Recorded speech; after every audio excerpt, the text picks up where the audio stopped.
Pengadilan Militer 319 Mahmil, Jayapura menjatuhkan hukuman penjara seumur hidup kepada Pratu Demisla Arista Tevbana, 28 tahun anggota Kodim Mimika.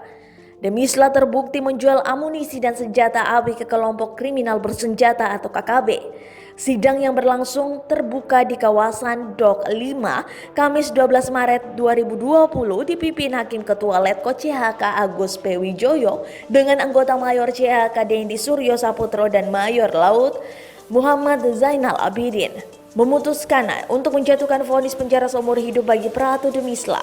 Terdakwa juga diberhentikan dari Dinas Militer TNI Angkatan Darat, kata Hakim Ketua Letnan Kolonel CHK Agus P. Wijoyo mengutip dari Kompas ID Kamis 12 Maret 2020. Mengutip dari Antara, Pratu Demisla sebelumnya didakwa dengan pasal 1 ayat 1 Undang-Undang Darurat nomor 12 tahun 1951 dan dijatuhi hukuman tambahan yakni dipecat dari dinas militer serta membayar biaya perkara sebesar Rp10.000.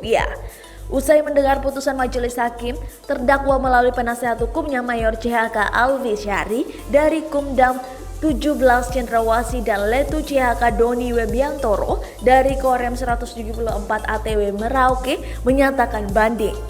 Hakim anggota Mayor CHK Dendi seusai sidang kepada wartawan mengatakan Pratu Demisla dalam persidangan mengaku memasok amunisi dan senjata api untuk KKB melalui Moses Gwijangge. Demisla mengenal Moses saat bergabung dalam pasukan pengamanan daerah rawan di Jita Kabupaten Mimika. Moses yang kabur membawa lari satu pucuk senjata api itu menerima 1.300 butir amunisi. Amunisi itu dibeli seharga Rp100.000 per butir, sedangkan senpi dibeli Rp50 juta.